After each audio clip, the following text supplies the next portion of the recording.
안녕하세요. 마음 많은 가치 투자를 꿈꾸는 투머치 팍입니다. 반갑습니다. 투머치 팍 9월 21일 월요일 오늘의 코스피 코스닥 1일 동향을 여러분께 말씀드리겠습니다. 오늘 주식시장 어떠셨습니까? 정말 쳐다보다가 시간이 다 지나갔는데요. 답답하게 그지없고 손을 댈 수가 없고 개인 투자자들은 정말 어려웠습니다. 코스피 시장 보시면 대체 외국인 어디로 갔니? 코스닥은 개인들은 불안하지만 일단 질렀습니다. 정말 완전 향방이 바뀌었어요. 이렇게 외국인들이 한국 시장에 대해서 갈팡질팡하고 있고 개인들은 겁은 나지만 끝까지 한번 따라가 보겠다. 이런 과감한 모습을 보여주고 있습니다. 왜 코스닥에 900만 가면 다시 떨어지는가? 전부 다 떨어지는 것만 우려하는 모습이 너무 나타나고 있어 안타깝습니다. 한동안 오르는 주식만 계속 올랐죠? 그 모습이 이제는 잘 안 먹혀요. 그래서 코스피 코스닥을 따라다니면서 외국인 기관이 사는 종목은 대체 무엇인지 그 비법을 밝혀내려고 합니다. 지난주에도 분석했듯이 코스피와 코스닥 외국인과 기관들이 공통적으로 매수한 종목들이 있습니다. 그 종목들이 빛을 발하고 있습니다. 먼저 코스피 보시면 SK 하이닉스 외국인과 기관이 계속 같이 담고 있고요. 드디어 유한양행을 같이 담기 시작했습니다. 역시 지난주 금요일과 마찬가지로 호텔신라를 담는 점이 아주 독특해 보이고요. 또 현대차를 양쪽으로 매수하고 있습니다. 코스피에서 외국인들이 진원생명과학을 한 3일 연속 매수를 했는데요. 결국 오늘 진원생명과학이 상한가를 기록하는 모습을 보여주었습니다. 이 종목들을 잘 둘러보시면 이 안에 이상하게 외국인이 자꾸 담는 종목이 있을 수가 있어요. 저는 한온 시스템하고 부강약품. 혹시 부강약품을 하루 이틀만 더 담는다면 제2의 진원생명과학이 탄생할 수 있지 않을까 이런 관점으로 바라보고 있습니다. 또한 국내 기관에서는 기아차와 두산밥켓, 두산밥켓을 계속 담고 있는 것을 보니 두산이 매각되는 그 지분에 대한 뭔가 싸한 느낌을 받고 있나 봐요. 계속 이 부분에 대한 매집 느낌이 나고 있습니다. 코스닥을 보실까요? 외국인은 에코프로 BM을 살 때 기관은 에코프로를 사고 역시 외국인은 원익 IPS를 살 때 기관은 원익 QNC를 사고 있습니다. 하지만 이 나머지 종목에서는 서로 완전히 달라졌어요. 오늘 처음 등장한 종목은 티움 바이오는 같이 매수를 했습니다. 이 부분은 아마 재료가 있어서 그런 것 같고요. 나머지 부분에서는 각자의 모습을 보이고 있는데요. 제가 볼 때는 외국인은 코스닥에서 R 서포트를 계속 담고 있는 거로 보이고 기관 쪽에서는 PSK를 많이 담고 있더라고요. 하지만 여기서 보시면 JLK라든지 뭐 미코라든지 각자 나름대로 멋지게 상승하는 종목들이 있습니다. 저희가 근데 둘러볼 점은 과연 여기서 어떤 방향성을 보고 지금 담고 있는가? 외국인 쪽에서는 다산 네트워크스나 뭐 5 서진 시스템, 5G 쪽을 좀 보고 있는 것 같고요. 기관 쪽에서는 아무래도 대보 마그네틱 2차 전지를 또 보고 있고 파이어링크 보안 솔루션 쪽 디지털 뉴딜 쪽에 관심이 있지 않나 이런 생각이 들고 있습니다. 오늘 뉴스 한번 보여드릴게요. 외국인 기관 팔자 한 달 만에 최대 낙폭을 860선을 건드렸죠. 이 내용의 가장 큰 이슈가 된 건 바로 니콜라입니다. 니콜라 수소 트럭 뻥이야? 바로 사임을 한 일이 벌어졌는데요. 그 내용 한번 보실게요. 사기 기업 논란에 휩싸인 미국 수소 전기 트럭 업체 니콜라의 트레버 밀턴 창업자 겸 회장이 돌연 사임했다.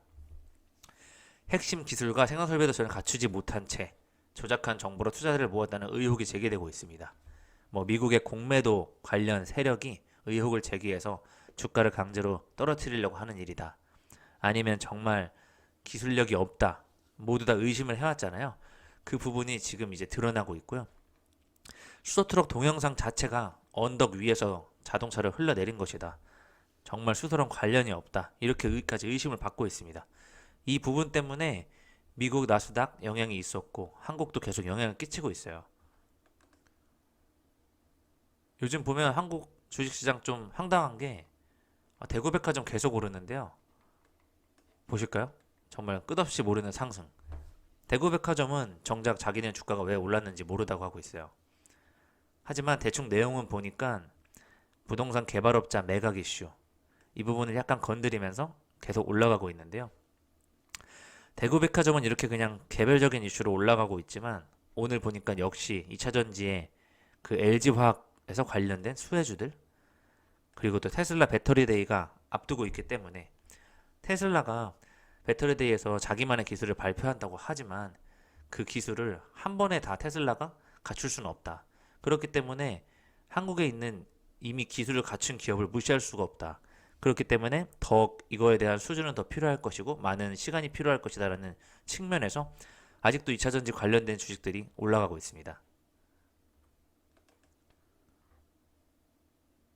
개인들은 지금 정말 서학개미라고 하죠. 들어보셨나요? 미국 주식에 거의 지수에 베팅하고 있어요. 정말 보시면 국내 개인 투자자가 테슬라를 정말 사랑하고 있고 지금 9월에는 26억 8,680만 정말 엄청난 육박하는 규모를 기록하면서 순 매수를 하고 있습니다. 그래서 신한금융투자에서 이렇게 말했습니다. 명절 연휴에는 서학개미 봉기하라. 추석 전에 보통 주식을 팔고 있는데 말이죠. 오늘 신한 하니까 떠오른 뉴스가 있는데요. 신한에서 불법 공매도, 변종 공매도 이걸로 청와대 청원까지 들어왔습니다. 그 내용은 뭐냐면 한 투자 청구에서만 계속 금액을 팔아대면서 공매도를 세력이 있다. 약간 변칙적인 방법인데 불법은 아닌 그런 방법으로 피해서 공매도를 하고 있다는 거를 포착을 했기 때문이죠. 이런 부분은 정말 기울어진 운동장, 개인들에게 너무 불리한 시장이기 때문에 청와대 청원까지는 모르겠지만 꼭 반드시 요청을 해서 한번 바로잡아야 될 필요가 있다고 생각합니다. 스노우플레이크라는 기업 들어보셨나요? 바로 미국의 클라우드 관련된 업종을 하는 최근에 상장한 기업인데요. 여기에 워렌 버핏이 바로 투자를 했습니다. 워렌 버핏이 오랜만에 상장주에 투자를 했는데요. 그 회사 이름이 바로 스노우플레이크입니다. 버핏 회장의 IPO 투자와 기술업체 투자는 흔치 않다. 이렇게 했는데 지금 나이가 지금 90살이 된다고 하잖아요. 그래서 이 부분에서 클라우드 데이터 플랫폼 대체 여기가 무슨 일을 하는지 알아봤더니 가장 큰 핵심은 클라우드 데이터였습니다. 스노우플레이크는 22개국 아마존, MS, 구글, 빅3 기업에서 퍼블릭 클라우드를 사용 가능한 고객의 데이터를 안전하게 효율적으로 저장하기 위해서 여러 가지 일을 하고 있는 클라우드 데이터 플랫폼 기업입니다. 그래서 저희가 생각해 봐야죠. 이때쯤 생각하는 투자 포인트. 대체 우리나라의 클라우드 대장주 어떤 것인가? 클라우드 관련된 종목 굉장히 많습니다. 정말 돌아가면서 오르고 있어요. 제가 보니까 그린 뉴딜지수 편입되면서 더존 비지온이 오르더니 KINX가 날라갔었고요. 데이터 솔루션 불 한번 들어오고 다우 기술이 또 최근에 많이 올랐었죠. 그러더니 오늘은 TV에서 파이어 링크를 찍어주더라고요. 한 2주 전부터 추천이 나오긴 했습니다. 3일 전에 포스코 ICT가 올랐죠. 이렇게 보면 지금 안 오른 종목 찾기 게임이 되고 있어요. 자, 그래서 제가 문득 떠올랐습니다. 예전에 가치주로 4차 산업 관련된 주는 어떤 주가 있을까 생각했을 때 제가 생각했던 기업들 중에 나무기술, 바로 가비아 있었습니다. 그래서 지금 가비아를 떠올렸는데요. 가비아가 최근에 굉장히 활동을 많이 하고 있더라고요. 또 제2의 더존 비지온으로 분석을 하는 글들이 많아졌습니다. 지금 주가 시점도 많이 떨어져 있고요. 이 부분을 아주 타겟으로 잡아봤습니다. 또 KINX라는 주식 들어보셨죠? 언택트 수혜로 바로 IDC 증설하는 기대감에 부푼 주식. 정말 최근에 많이 올라왔고요. 언택트 트렌드로 데이터 사용량이 증가하면서 지속적인 성장이 가능할 것이다. 저희는 이렇게 서버와 네트워크를 제공하는 IDC 관련, 디지털 뉴딜 관련, 언택트 수혜 종목을 관심을 가져봐야 될 거라고 생각이 팍 들었습니다. 자, 파이어 링크 내용입니다. 디지털 뉴딜로 보안 시장 확대 수혜, 계속 보안 솔루션 관련, 트래픽, 클라우드, 빅데이터 관련 이런 시장 전망이 좋게 나오고 있기 때문에 이 파이어링크의 장비 업그레이드 증설 수요가 꾸준할 것이다. 디지털 뉴딜에 관해서 데이터 인프라 확대, 계속 데이터 댐, 비대면 육성, 언택트 이런 느낌으로 저희가 계속 대비를 해나가야 될 것 같습니다. 그래서 우리도 디지털 뉴딜 수혜주다. 오늘은 머큐리라는 저 종목이 관심을 받고 있는데요. 역시 증권가에서 와이파이 사업자로 최대 수혜자는 바로 머큐리가 될 것이다라고 말하고 있습니다. 왜냐하면 2022년까지 공공 와이파이 장비 설치를 정부 자금에서 430억이 투입이 되기 때문이에요. 자, 그리고 네이버에서 보니까 클라우드 데이터 샌드박스를 공개할 예정입니다. 조금 난 기사긴 한데 네이버까지 지금 인공지능 클라우드 데이터 플랫폼에 다 지금 방대한 데이터 제공 및 투자를 하고 있습니다. 이 부분에서 봤을 때 저희가 디지털 뉴딜 시대 꼭 관심 가져봐야 된다. 이 내용입니다. 그리고 3일 전에 올랐던 주식 있죠? 바로 포스코 ICT. 이 부분에 제가 관심을 갖고 보고 있거든요. 포스코 ICT는 한국판 뉴딜 종합계획의 가장 큰 핵심 수혜주라고 보여지고 있어요. 그래서 어디서 딱 보니까 시대 포착 벌써 종목 나왔죠. 스마트 팩토리 구축 확대로 8,000원, 2차 9,500원까지 얘기를 하고 있더라고요. 그래서 지금 주가 보시면은 그냥 조정 받으면서 한 일주일째 계속 상승 중입니다. 이 포스코 ICT는 포스코 그룹의 시스템 엔지니어링 계열사인데요. 이 ICT에서 만든 솔루션이 있습니다. 솔루션. 이 솔루션을 통해서 정형화된 사무 업무를 인공지능으로 바꿔주는 것인데 이 인공지능 기술의 금융권과 유통사, 공공기관에서 다 이 솔루션을 사용해서 일을 하는 거예요. 그럼 굉장히 스마트 팩토리 일 자체가 인공지능이 되는 거죠. 어떻게 보면 로봇이 우리에게 들어오는 그 시작이라고 보일 수도 있습니다. 자, 그리고 이제 몇 가지 레포트를 한번 같이 보실게요. 최근에 기가레인이 많이 관심을 받았었는데요. 모르시는 분들도 많으실 것 같아요. 바로 5G 안테나 사업으로 반등 계기를 마련하고 있는 종목입니다. 아직 목표 주가는 정해지지 않았어요. 정말 관심을 오랜만에 받았기 때문에. 네, 삼성전자의 네 번째 안테나 벤더로서요. 네트워크 하드웨어 사업을 총괄했던 최인건 사장이 대표로 취임하면서 신규 안테나 사업 역량에 집중을 하고 있습니다. 그래서 매출액이나 이런 것들은 아직 영업 적자 33억이 있긴 한데 2021년도에 107억 원으로 흑자 전망 예상되고 있습니다. 가장 큰 시세를 보통 전환되는 모습을 볼 때 지금 적자인 기업에서 흑자로 넘어가는 기업이 가장 큰 시세가 분출되는데요. 아무래도 경쟁사 대비 낮은 밸류에이션이 매력적인데 이 낮은 밸류에이션이라는 것을 외국인과 기관들이 알게 되면 더 많은 투자가 들어오기 때문에요. 그때 1년이 지난 후에 정말 이익이 발생되고 흑자가 나오기 시작하면 정말 무서운 성장 속도로 올라가는 모습을 보실 수 있을 것 같아요. 영업이익률 추이 및 전망도 2021년에 정말 좋아질 것이다. 이 부분을 보여주고 있고 RF 사업과 반도체 자동화 장비 사업, 다양한 5G 통신 사업을 펼치고 있습니다. 네, 그리고 기관이 계속 많이 담고 있는 PSK를 가져왔습니다. 이 PSK는 반도체 PR 그리고 드라이 클리닝 등 전공정 장비 업체 이 부분인데요. 반도체 전공정 장비 업체 지금 되게 많고 반도체 산업이 하반기에 좋을 것이다라는 얘기가 많은데 2020년 2분기 연결 실적은 매출이 249억에 영업이익 79억 원으로 부진했지만 금속 장비 등의 다변화로 인해서 런칭을 위한 데모에 따른 연구 개발비 상승 때문인 것으로 추정된다.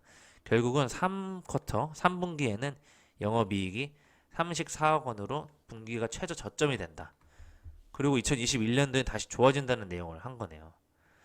보면 퍼 13배를 적용했는데요. 2020년에는 상고 하저가 예상되지만 반도체 사이클이 2020년 하반기가 최고의 저점이 될 것이다라는 그런 퍼 개념, 가치주 그런 측면에서 지금이 가장 저점인 걸로 분석을 한 내용입니다. 그래서 정말 기관들이 많이 꾸준히 사고 있고 이 부분을 저희가 관심을 가져봐야 될 것 같아요. 분기 및 연간 실적 주의 전망도 보시면 2020년과 2021년 정말 꾸준한 성장이 일어날 것 같고 제품도 꾸준하게 잘 운영이 되고 있기 때문에 한번 이런 분기 실적, 연간 실적 추이를 꾸준하게 보시면서 얼마나 영업률이 더 상승되는지 영업률이 굉장히 좋아지네요. 저희가 같이 한번 지켜봤으면 좋겠습니다. 네, 그리고 세 번째로 또 하나 더 가져왔어요. 동아 소시오 홀딩스. 오늘 정말 주식을 쏘아버렸는데 약간 삼성 바이오로직스 같은 개념으로 제가 이해를 하면 될까요? 의약품 물류 1위로서 콜드체인을 구축했는데 DM 바이오라는 그 항체 및 제조와 백신 생산이 가능한 캐파를 보유하게 되었다. 그렇기 때문에 알려지지 않은 성장 사업부가 바로 저평가돼 있다 이 말이에요. 그래서 동아 소시오 홀딩스가 ST팜의 지분 가치 상승에도 불구하고 이 기업 가치는 큰 변화가 없었는데 이제 화이자나 바이오엔텍, 모더나 등 코로나 백신이 유통이 굉장히 어려울 것이기 때문에 거꾸로 백신 물류 수혜주가 될 수 있겠다. 이런 내용의 저평가 밸류에이션이 오늘 인정받았고 그 부분에 주식이 확 뛰어 올랐습니다. 앞으로 동아 소시오 홀딩스가 코로나 백신 물류의 수혜주가 될 수 있을지 한번 저희 같이 지켜보시는 게 좋을 것 같아요. 네, 다음은 차트상 느낌이 온다 종목입니다. 정말 오늘 차트만 가져와 봤는데요. 제가 느끼는 종목은 나라 M&D입니다. 나라 M&D 보시면은 KPM 테크 보시죠? 이 부분 내에서 제가 떠올렸는데요. KPM 테크가 역대 최고 거래량을 찍으면서 지속적으로 상승을 보였는데요. 역시 나라 M&D는 윗꼬리를 많이 뽑고 있어요. 윗꼬리를 많이 뽑았지만 어제 금요일 하루 쉬었고 오늘 또다시 지난주 목요일이죠. 목요일에 거래량을 더 올라가는 모습을 보였기 때문에 이 부분은 혹시 내일 하루 조정이 더 나오더라도 더 갈 수밖에 없다. 이런 측면에서 나라 M&D 차트상 느낌이 온다 종목으로 가져왔습니다. 또 공부하는 도중에 발견한 종목이 있어요. 대성홀딩스. 정말 조용히 올라가고 있더라고요. 이 종목도 한번 눈여겨봐 주시면 좋을 것 같고 나인테크 보이시죠? 나인테크 오늘 역시 또 최고 거래량이 터졌습니다. 이 이야기는 다시 한번 조정이 오더라도 또 한번 갈 수 있는 아까 말씀드렸다시피 나라 M&D에 비슷한 모습을 보이고 있어요. 계속 LG화학 분사가 되면서 뭐 헝가리 유럽 시장 등 어디가 더 수혜를 받을까 직접적인 수혜주를 찾기 위한 발빠른 모습이 진행되고 있습니다. 그리고 KCT 디지털 화폐 개혁 관련해서 정말 저도 예전에 여기서 매수를 했었는데 금방 나왔었죠. 그 이후로 지속적으로 날아가고 있어요. 한번 관심을 가져보시라고 테마상 가져와 봤고요. JLK도 지도세도 모르게 올라가는 기업입니다. 한번 이 종목이 왜 올라가는지 같이 한번 나중에 지켜보시죠. 마지막으로 두산 인프라 몸값 너도 할 테니 시간 좀 더 주세요. 두산그룹에 대한 뉴스가 또 오늘 나왔네요. 두산이 지금 8천억 원의 동대문 두산타워 매각 확정됐다고 해요. 이만큼 지금 건물 매각 그리고 뭐 두산 인프라코어 등 회사를 전체 그룹을 살리기 위해서는 각종 무슨 회사들을 계열사 다 정리하는 만큼 M&A 뭐 지금 바쁩니다. 근데 아직 시간은 분명히 걸리겠지만 이 좋은 계열사를 정리하게 되고 또 건물 매각하는 등 다양한 이제 수익성의 안정화가 기해진다면 관련돼서 계속 두산중공업, 뭐 두산인프라코어 주식이 상승할 것 같거든요. 이 부분을 미리 알고 지금 들어가 계신 분이 많은 걸로 알고 있습니다. 그래서 끝까지 한번 저희가 관심을 가지고 지켜봐야 될 뉴스로 가져와 봤습니다. 네, 그럼 여기까지 제가 오늘 시향을 분석해 드렸고요. 내일도 꼭 안전하고 가치 있는 투자 종목 잘 잡으셔서 성공하시길 기원하겠습니다. 감사합니다.